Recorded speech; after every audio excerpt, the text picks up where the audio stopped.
I got this from MSNBC during the 2008 anniversary of the 9/11 attacks. Notice how Katie Couric cut off Tom Brokaw when he suggested that someone should be held accountable. Is a time that, as Tom described, is very close to the beginning of a war, and but the casualties do keep coming in. Burns, smoke inhalation, very severe, and again, all the medical people that I've talked to say this is just the tip of the iceberg. We expect casualties to be coming in all through the night and way into tomorrow and beyond. Bob, if you could just stand by for a moment, because we have this report from AP that I'm just simply going to read. A large plane crashed Tuesday morning just north of the Somerset County Airport, about 80 miles southeast of Pittsburgh. Airport officials said the plane, believed to be a Boeing 767, crashed around 10 a.m. about 8 miles east of Jennerstown, according to County 911 dispatchers. WPXI TV reported.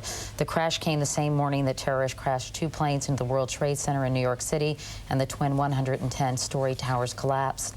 Explosions also rocked the Pentagon and the State Department, although that was refuted moments ago, and spread fear across the nation. There was no other immediate details on the Pennsylvania crash, and it was not clear whether the crash was related to the others. Again, that was a report, a bulletin that was just issued by the Associated Press. You know what is so stunning about all of this, Matt and Katie, is that there has been no indication whatsoever that this very carefully coordinated massive attack was going to occur. There's been a complete intelligence failure here, and there will be, obviously, down the road, a price to pay for that. Well, that's actually not all that surprising, Tom, because we've often talked in the past following every terrorist event about how vulnerable the United States is, and many terrorist experts say how unprepared they are. And the question, of course, is, can you ever prepare for an attack like this? Well, that's true, but we also have people out there who are in listening posts, and we've penetrated these kinds of organizations, but to have this kind of an attack, this sophisticated,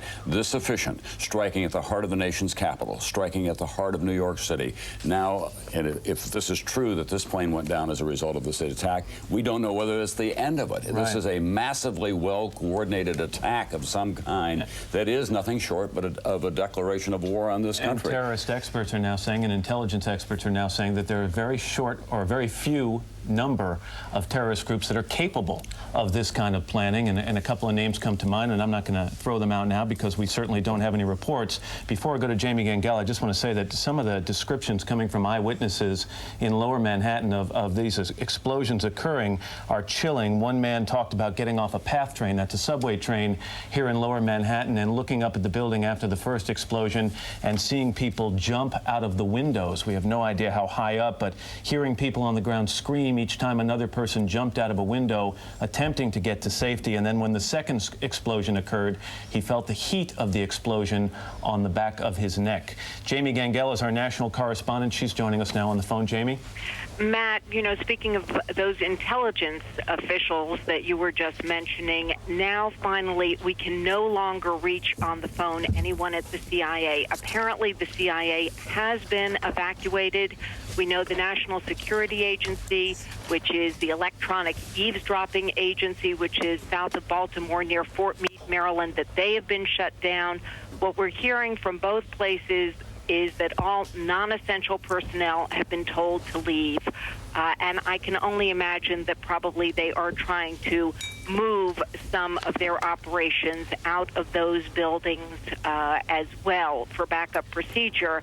But in addition to whatever intelligence was missed in all of this, we now have perhaps some problems gathering intelligence as those buildings are now being shut down. Right, Jamie, thank you very much. Tom, let's go back and talk about something you mentioned a second ago, that it shows the enormity of this situation. In addition to what we assume will be horrendous loss of life, all planes in this country have been grounded. I mean, you think about the impact that has, and I mean, is there ever a time we can imagine something like that ever happening before? The most powerful nation in the world, and national security officials and terrorist experts have been saying for some time, a small band of very willful and sophisticated people can bring us to a halt, and they have done just that. There's a psychological terror as a result of all of this, as you can only imagine how it plays out across the country today. People looking in who don't live in New York or live in the nation's capital are wondering what happens around me. It is hard to overstate the consequences of all of this, and this is just the beginning.